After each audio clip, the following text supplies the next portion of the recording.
Syracuse football, welcome back to the Top 25. MarkRogersTV, the voice of college football, breaking down the Cuse's win over West Virginia, 34-18 at the World Camping Bowl in Orlando. A very close game with 8 lead changes until a Syracuse flurry at the start of the fourth quarter in which they were losing 18-17 and broke the game open with 17 consecutive points. Of course, the storyline in this game was the absence of Will Grier in particular, one of the top 5 quarterbacks in college football. Will Grier preparing for the NFL draft, as was Gary Jennings, West Virginia's top wide receiver, and then 2 of their top 3 wide receivers would be missing, as Marcus Sims also announced just before the game that he would not be participating due to injury.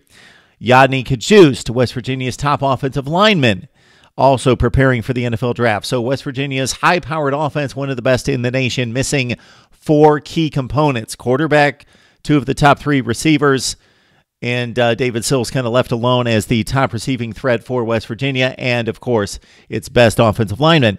Syracuse was also without 2 top players in defensive end McKinley Williams, actually a defensive tackle, and defensive end Alton Robinson, who led the Orange with 10 sacks. I'm going to guess that the West Virginia losses counted just a little bit much. Jack Allison, who we talked about considerably here at MarkRogersTV, the voice of college football, as he signed with Miami initially, lost in the shuffle, transferred to West Virginia, of course, sitting behind Will Grier with only 10 pass attempts coming into the game, had to get that right arm fired up for this game. He ended up throwing the ball 36 times against Syracuse. Okay. Syracuse opens the game after a couple series with a 91-yard 10-play drive for the touchdown. Jamal Custis proved effective during the drive. And Abdul Adams, we're going to talk about 2 transfers that played their first game for Syracuse in a very strange rule in which, because the first semester is over at the university, these 2 players, Abdul Adams being one that you may recall watching him play, as I did at Oklahoma, is now a Syracuse Orange. And he got his first game action in this one because of the semester change. So he was actually formally playing in the second semester for Syracuse, and that maintains his 2 remaining years of eligibility. So Abdul Adams scored 2 touchdowns, including Syracuse's first score, to lead 7-3. All right, Eric Dungy was pressured on a particular pass deep in his own end, made a horrible decision, and was picked off by Kennedy Robinson with the interception. That led to West Virginia's only touchdown. So this is how ineffective West Virginia's offense was the entire night, and also the Syracuse defense effective. West Virginia scored 1 touchdown. Consider this offense and all the points that they scored against just about everybody except pretty much Iowa State was the one team that held the Mountaineers in check. They scored 56 points the last time on the field against the Oklahoma Sooners. 56 points. In this one, they could only score 1 touchdown, and that was on a short 18-yard field after the Dungy interception to Robinson. Kennedy McCoy out of the Wildcat formation. He carried 17 times for 73 yards, scores the touchdown, and West Virginia led it 9-7. 9-7. They missed the PAT. Evan Staley kicked 4 field goals on the game, but he missed the PAT. And what's odd about that is he had come into the game with 75 consecutive PATs made. Next West Virginia series, Martell Pettaway got away for 51 yards and led to a West Virginia field goal. Again, no more touchdown scoring for the Mountaineers in this one. It was a 14-12 game. All right, after Adams had scored another touchdown to make it 14-9. So Abdul Adams, remember that name at Syracuse, didn't run for a whole lot of yards in this one, but 2 touchdowns. It was a 14-12 Syracuse lead at the half. Third quarter went back and forth. Allison completed a big 34-yard pass that led to another field goal for the Mountaineers, who couldn't complete drives, obviously, 4 field goals. And Allison hit on 18 of 36 for 279 with a 1 interception. And West Virginia led this game 18-17 after the third quarter, but Syracuse took over from there. On a big 3rd and 10 during a Syracuse series, Tristan Jackson, he's a Michigan State transfer. He, like Adams, playing in his first game at Syracuse because of the semester change, is still eligible for 2019 and 2020.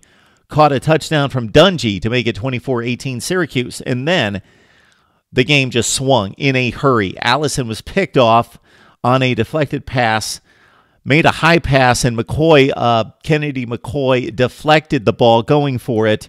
And Alan Sturtzinger, who rarely plays but was pressed into duty, intercepted the ball, brought it all the way back inside the 20-yard line, and Syracuse kicked the field goal to make it 27-19. Big play in this game. So it's 27-19. West Virginia is still within range with 12 or 13 minutes left. And Dominique Maiden could have caught a ball for a first down completion to convert it. Would have been a first down. But on the next play, Kendall Coleman got the sack, his 3rd of the game. Kendall Coleman for Syracuse, and West Virginia had to turn it over. Then came the real backbreaker because it was still a 27-19 game and still plenty of time left. Eric Dungy, chased back and forth like Russell Wilson or Fran Tarkington, was 20 yards behind the line of scrimmage, threw the ball across his body, going the other direction. Looked like an ill-fated throw, the type of throw that you, as a quarterback, are instructed not to throw, told do not throw it late across the middle, especially fluttering it across your body. But he did, and he found a Mo Neal, who rumbled all the way down inside the 10-yard line. That led to the Syracuse touchdown, and that put the game away right there. 43-yard pass from Dungy to Neal, and it was done. That was it. 34-18, Syracuse wins. In the process, Eric Dungy, throwing for 303 yards on 21 of 30 passing, has now thrown for more yards than any quarterback in Syracuse history. Don McPherson, who am I forgetting? Donovan McNabb, of course. And Marvin Graves comes to mind as well. Anyway, Dungy with 9,340 yards in his career passes Ryan Nassib, and now Dungy has 19 Syracuse passing and rushing records. So Syracuse wins at 34-18. They lead the series now against West Virginia 34-27. For you younger fans, the reason these two schools have played 61 times is because they used to participate against each other in the Big East Conference. And before the Big East Conference, they were both major independents for a long time in the East. And the likes of Penn State and Maryland, West Virginia, and Syracuse, Pitt, they all played each other a lot every year. And Syracuse beats West Virginia for the second time in a decade in a bowl game, winning the 2012 Pinstripe Bowl against Geno Smith and company 38-14. All right, Andre Schmidt, this worth noting as well.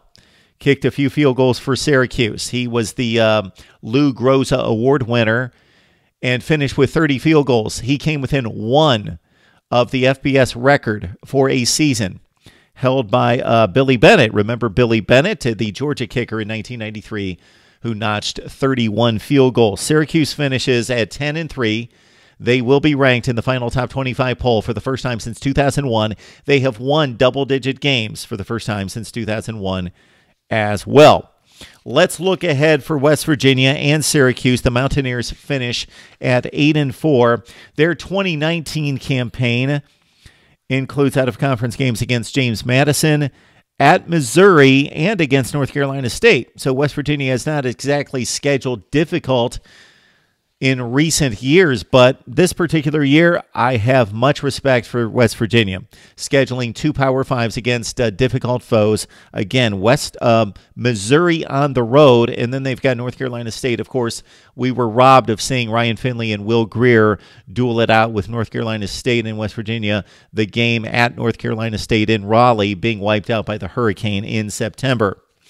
For Syracuse in 2019, a light touch in the scheduling department with 4 non-conference games at Liberty, at Maryland, Western Michigan, and Holy Cross.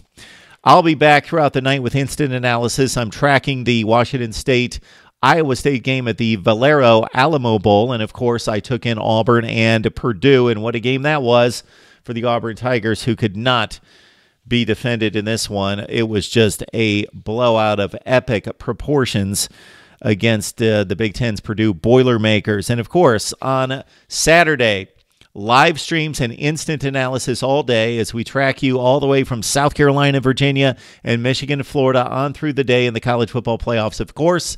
And I will be announcing when I will be live for the live streams and opening up the live chat and the call-in line, 860-325-3687 for you right here at Mark Rogers TV, the voice of college football. We will see you soon with more bowl analysis.